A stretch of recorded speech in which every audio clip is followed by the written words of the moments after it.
Hello everyone. तो साहित्य सागर पढ़ाने जा रहे हैं। सारे बच्चे फटाफट आ जाएं, बुक खोल लें।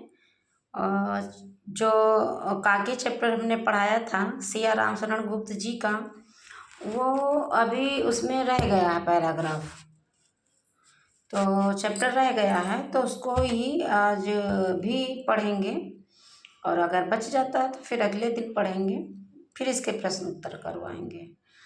प्रॉब्लम ये है कि इतना मेरे कहने के बावजूद भी आप लोग जो है ना तो शेयर करते हैं दोस्तों में, और ना ही मुझे कमेंट करते हैं। अगर आप कमेंट करेंगे, शेयर करेंगे, तभी तो मेरा मन लगेगा अच्छा सा अच्छा आपको पढ़ाने के लिए। एक दिन उसने ऊपर आसमान में पतंग उड़ती देखी। किसने? श्यामू ने। एक दिन उसने आसमान में क्या उड़ती देखी? पतंग उड़ती देखी। ना जाने क्या सोचकर उसका हृदय एकदम खिल उठा। कहते हैं ना, बच्चे भगवान की मूरत होते हैं, और बच्चों के अंदर जो भी क्वालिटीज़ होती हैं वो पेरेंट्स से आते हैं, और पहले गुरु उनके माँ बाप होते हैं बच्चों के। तो उसने आसमान में एक पतंग उड़ती देखी, उसके मन में कोई ख्याल आया और वो खिल उठा। विश्वेश्वर के पास जाकर बोला, काका मुझे एक पतंग मंगा दो। पहले लोग अपने पिताजी को काका और माताजी को काकी वगैरह कहते थे। पत्नी की मृत्यु के बाद विश्वेश्वर अन्य मनसक का मतलब बेटा होता है जिसका मन कहीं और लगा हो। उनकी पत्नी मर गई थी तो वो अपनी पत्नी की याद में बैठे थे। अच्छा मंगा दूंगा। उन्होंने सुन तो लिया और बोल भी दिया कि अच्छा ठीक है मंगा दूंगा। कहकर वे उदास भाव से कहीं और चले गए। इतना कह दिया कि हाँ अच्छा मंगा दूंगा, और फिर इतना कह करके वो कहीं चले गए। श्यामू पतंग के लिए बहुत उत्कंठित था। वह अपनी इच्छा किसी तरह रोक न सका। एक जगह खूंटी पर विश्वेश्वर का कोट टंगा हुआ था। इधर उधर देखकर उसने एक स्टूल सरकाकर रखा और ऊपर चढ़कर कोट की जेब टटोली। किसने? श्यामू ने। हाँ,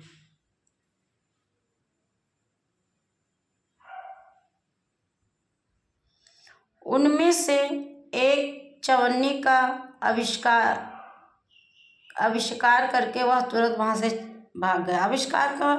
आविष्कार होता है किसी चीज का जो है खोज करना, लेकिन यहाँ पर आविष्कार का मतलब है कि उसने एक चवन्नी उनकी जेब से निकाली। सुखिया दासी का लड़का भोला श्यामू का समवक्ष मतलब हमजोली होती है बेटा, इसमें क्या समान आयु जिसकी हो, साथी था। श्यामू ने उसे चवन्नी देकर कहा, अपनी जीजी से कहकर चुपचाप एक पतंग और डोर मंगा दो। जीजी मतलब दीदी से कह करके। भोला, किसी से ना कहो तो एक बात कहूँ। भोला अपने दोस्त से, हम उम्र के दोस्त से बात करा जो उनके घर में दासी थी, उसका पुत्र था। भोला ने सिर हिलाकर कहा, नहीं किसी से नहीं कहूँगा। श्यामू ने सिर हिलाकर कहा, मैं यह पतंग ऊपर राम के यहाँ भेजूंगा, इसे पकड़कर काकी नीचे उतर आएंगे। देखिए बच्चों के दिमाग में क्या चल रहा है। उनको लगता है कि काकी राम के वहाँ गई है तो नीचे आ जाएंगी डोर से। मैं लिखना नहीं जानता, नहीं तो इस पर उनका नाम लिख देता, और जैसे ही देखती कि श्यामू की पतंग है और काकी मेरी डोर पकड़ के नीचे मेरे पास आ जाती। भोला श्यामू से अत्यधिक समझदार था। उसने कहा, बात तो बहुत अच्छी है, परंतु एक कठिनता है। तो यह डोर पतली है, इसे पकड़कर काकी उतर नहीं सकती। मतलब जो है श्यामू से भोला समझदार था। उसने कहा कि विचार तो आपका अच्छा है श्यामू, लेकिन ये डोर है पतली, और पतली डोर पकड़ के काकी नीचे नहीं आ सकती, डोर टूट जाएगी, काकी बीच में गिर जाएंगी। पतंग में मोटी रस्सी हो तो सब ठीक हो जाएगा। श्यामू गंभीर हो गया। मतलब यहाँ की बात लाख रुपये का सुझाई गई है, परंतु कठिनता यह थी कि मोटी रस्सी कैसे मंगाई जाए। पास में दाम है नहीं, और घर के जो आदमी हैं उसकी काकी को बिना दया माया के जला आए हैं। वे उसे एक काम के लिए कुछ नहीं देंगे। उस दिन श्यामू को चिंता के मारे बड़ी रात तक नींद नहीं आई। अगर माँ बाप बिछड़ जाते हैं बेटा तो बच्चे परेशान ही होते, या फिर उन्हें कोई संभालने वाला। पहले दिन की तरकीब से दूसरे दिन उसने विश्वेश्वर के कोट से 1 रुपया निकाला, ले जाकर के भोला को दिया और बोला, देख भोला,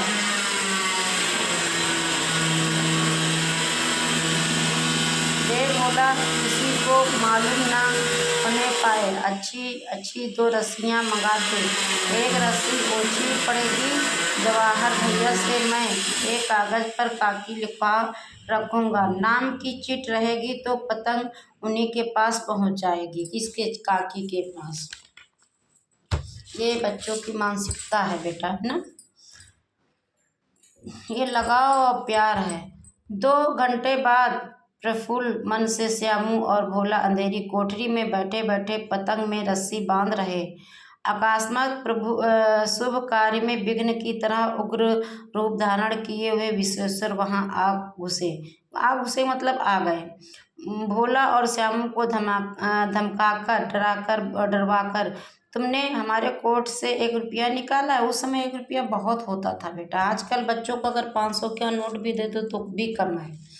भोला शक पकाकर मतलब डर करके एक ही डांट में मुखबिर हो गया। मुखबिर मतलब किसी की जो है भेद खोल दिया कि मैंने नहीं लिया है। श्यामू भैया ने रस्सी और पतंग मंगाने के लिए निकाला था। विश्वेश्वर ने श्यामू को 2 तमंचे जड़कर कहा, चोरी सीखकर जेल जाएगा? अच्छा, तुझे आज अच्छी तरह समझाता हूँ। यह कहकर फिर वह तमाचे जड़े और कान मलने के बाद पतंग हार गए। के बच्चों के उसके बारे में नहीं सोचा कि क्यों मंगाए, एक बार जानकारी लेनी चाहिए थी। उन्होंने जानकारी लेना उचित नहीं समझा और उसको डांट लगाया। अब रस्सियों की ओर देखकर कहा, ये किसने मंगाई? भोला ने कहा, इन्होंने मंगाई थी, कहते थे इनसे पतंग तानकर काकी को राम के यहाँ से नीचे उतारेंगे। विश्वेश्वर हतबुद्धि होकर जो कुछ सोच पाने की अवस्था में ना हो, मतलब उनके पास कोई शब्द नहीं था सोचने के लिए, होकर वहीं खड़े रह गए। उन्होंने फटी हुई पतंग उठाकर देखी, उस पर चिपके हुए कागज पर लिखा हुआ था काकी।